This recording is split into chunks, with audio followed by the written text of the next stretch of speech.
What's going on, Crypto Nation? Gbonics coming at you with another cryptocurrency video. And in today's video on this Sunday, I just wanted to pop in and share my thoughts and some articles that I read with you today about the markets. And basically, we have a BTC dominance of 33.4. Whenever I look at coin market cap, this is the first thing that I pay attention to, is the BTC dominance, because this is something that I've been watching since the beginning. Since I started watching it, it was at 85.4. And yeah, it's gone down drastically, so it's looking like we might have a future in where Bitcoin is not the most dominant chain, which is pretty crazy. I think that's going to cause a whole lot of panic in the markets, and people are really going to question the validity of the cryptocurrency markets if Bitcoin, the top cryptocurrency that everybody is supposed to be using but nobody uses now because of the transaction fees, if it goes out of style, then we will have a lot of confusion, a lot of panic. The markets will go wild. If there's any type of a rippening or flippening, I think the markets will go pretty wild. But it's all an experiment, and we're here to test these things out. This involves psychology, game theory, a whole bunch of things that go into this cryptocurrency market.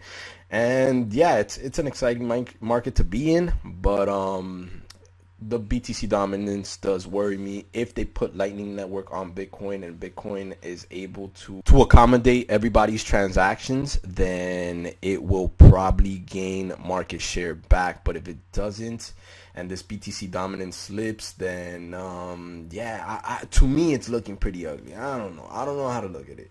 I mean, if it drops below 25%, then it's looking very ugly to me. That's just what I gotta say about that. The market cap keeps on rising. It's at 828 billion, and this has not stopped going up. So you definitely want to watch this over the days. This hasn't stopped going up.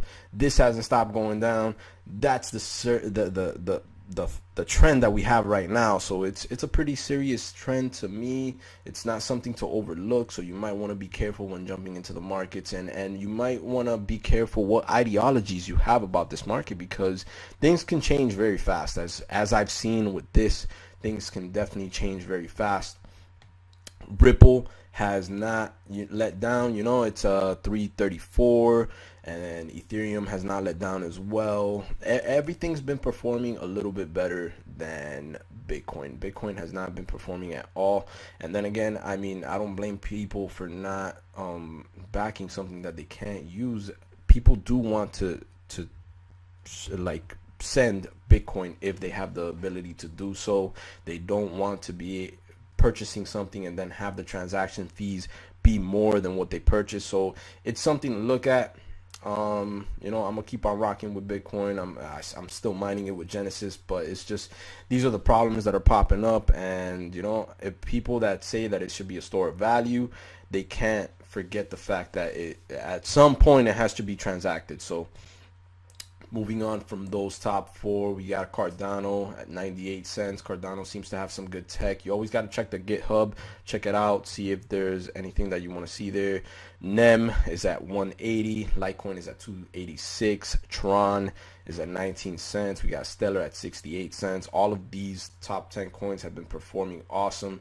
IOTA, we got $4, and IOTA has a lot of commits on GitHub, so that's a good thing to see with IOTA. I mean, we don't know about the tech too much, but it's good that they're always updating their GitHub.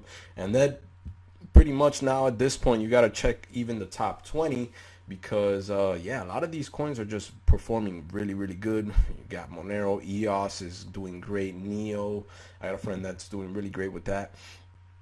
And that reminds me, if you just pick one coin and hodl it for the long run, that's a great play. So don't ever think that day trading is a better way to make funds.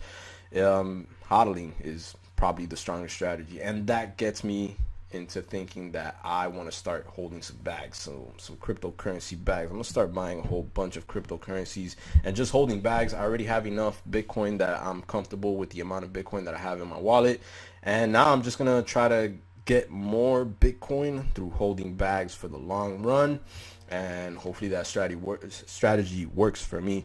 So moving on from the markets, there's not too many coins that I'm going to get into today.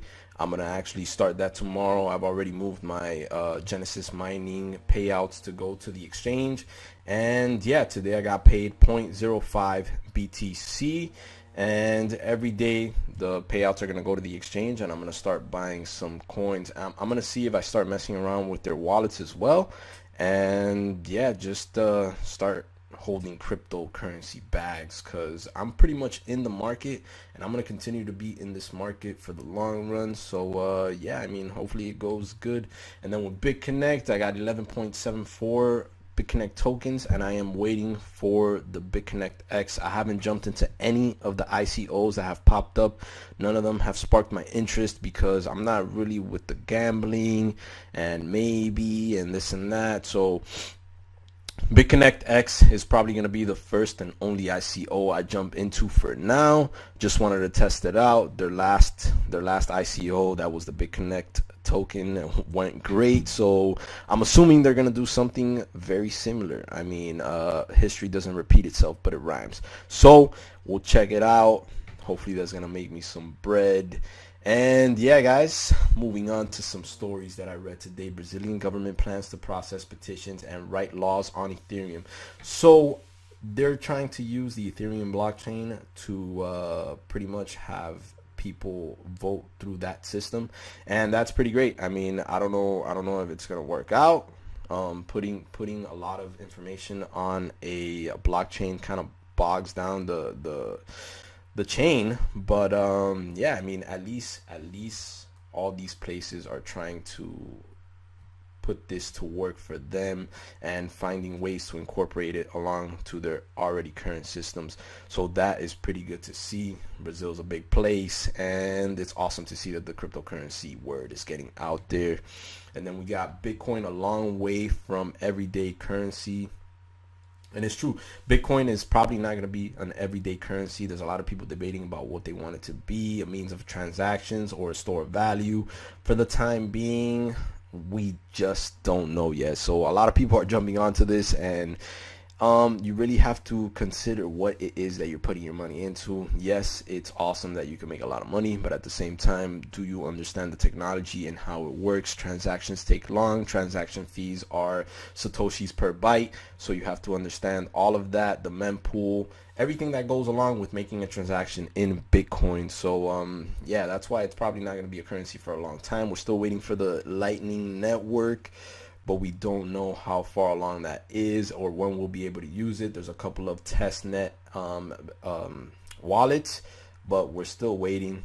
We still have to bear with it. So it's not perfect, but it's a good start. Hopefully in the future we'll be able to use it the way it was intended to be used. And then this other article, study 22% of Bitcoin investors use borrowed money for trading, not recommended. This talks about how people are hearing about the hype of Bitcoin and borrowing money, credit cards and all that stuff to put their money into Bitcoin, make some gains, and then keep the gains and not really pay back the credit cards.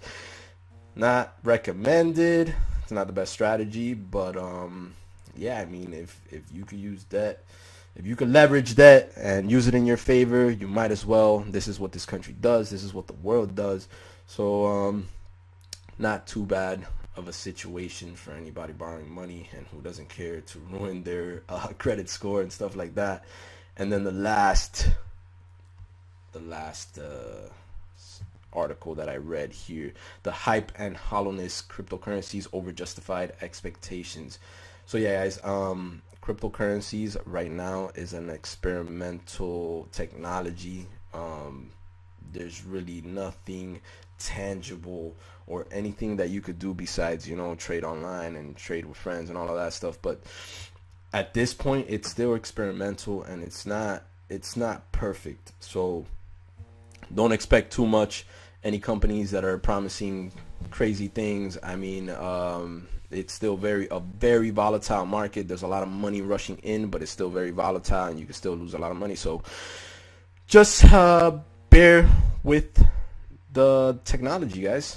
There's still a lot of work to be done. You have to try to speak to the coders and everybody that's working on the tech. There's Discord channels and there's GitHub. So any projects that you're planning to put your money into, try to understand what they're about and what they're actually trying to do, and if it's even needed that they do what they're trying to do, because a lot of you know, coins are talking about a lot of fluff stuff. Like there was this one coin I saw earlier today, Denta coin or something, Denta coin, and then Denta coin is trying to put I don't know, dental services on a blockchain. That doesn't sound necessary. So, you know, you want to get a good understanding of what it is that you're putting your money into, and yeah, go in it for the long run. This isn't a get rich quick scheme, but it does make a lot of money. So yeah, guys, that's gonna do it for this video. I hope you enjoyed anything on it. If you haven't already, remember to like and subscribe, give me a thumbs up, hit post notifications to catch all my videos, and I will see you in the next one. Peace.